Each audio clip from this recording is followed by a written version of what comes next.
Assalamualaikum warahmatullahi wabarakatuh. Kami dari kelompok 2, Prodi S1 Teknik Sipil, offering 13 HE dari Universitas Negeri Malang.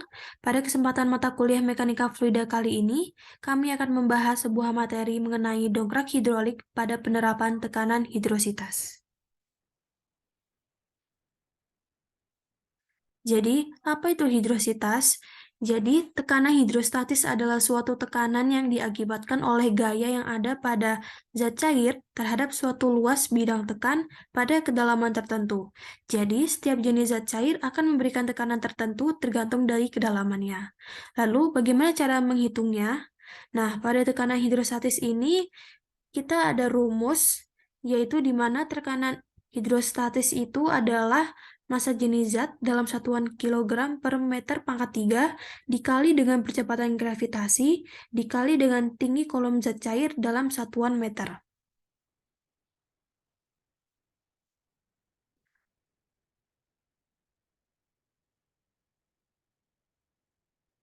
Nah, dalam suatu dongkrak hidrolik itu menyangkut sebuah hukum Pascal yang menjadi dasar sebuah pengaplikasian dari dongkrak tersebut.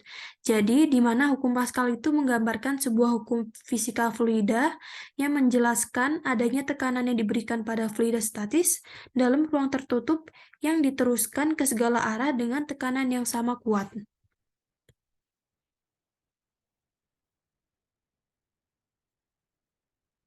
Nah, dalam pengaplikasian dongkrak pada hukum Pascal itu, apa aja sih rumusnya?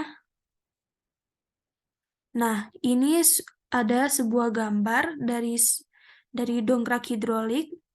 Di sini ada sebuah rumus yaitu P sama dengan F1 per A1 dan P sama dengan F2 per A2, di mana P itu adalah tekanan dalam satuan N per M kuadrat, lalu sama dengan gaya pada penampang pertama dibagi dengan luas permukaan bidang pertama dalam satuan meter kuadrat. Itu pada tekanan yang pertama. Nah, untuk tekanan yang kedua, itu adalah gaya pada penampang kedua dibagi dengan luas permukaan bidang kedua. Nah, dari kedua tekanan tersebut, maka akan dihasilkan sebuah rumus, yaitu A1 per A2 dikali F1, di mana luas permukaan bidang pertama dibagi dengan luas permukaan bidang kedua dikali dengan gaya pada penampang yang pertama. Nah, mengapa bisa sebuah hidrolik mobil itu bisa mengangkat mobil yang berat? Jadi, kinerja hidrolik itu terdapat alat yang bernama valve, di mana valve itu dihubungkan dengan pipa angin utama yang dibuka, maka dengan cepat angin itu akan mengalir ke dalam tabung hidrolik. Jadi, tekanan angin tersebut akan langsung berinteraksi dengan oli yang terdapat dalam tabung hidrolik mobil karena adanya interaksi adalah angin dan oli, maka akan secara perlahan piston itu keluar dari tabung hidrolik tersebut. Nah, piston tersebut itu mampu terdorong ke atas untuk mengangkat beban dari mobil tersebut. Nah, pernyataan ini dikenal dengan sebagai hukum Pascal, di mana hukum ini mempunyai prinsip yaitu bahwa setiap gaya yang kecil bisa menghasilkan suatu gaya yang sangat besar.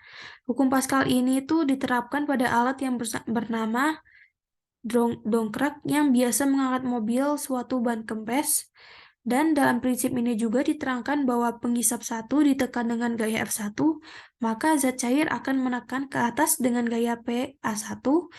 Lalu tekanan ini akan diteruskan ke penghisap 2 yang besarnya PA2, itu yang disebabkan oleh tekanan sama ke semua arah.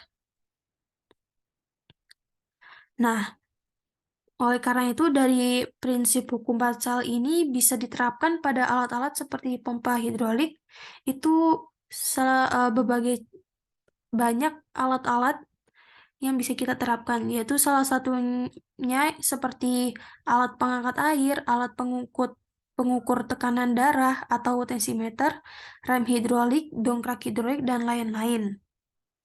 Nah, dari prinsip ini, itu dari hukum Pascal ini, teknologi ternyata bisa diterapkan di berbagai bidang usaha dan bermanfaat untuk semua orang.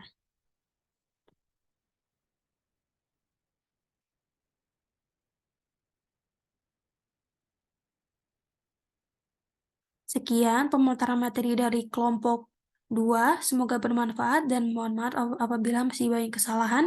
Terima kasih. Wassalamualaikum warahmatullahi wabarakatuh.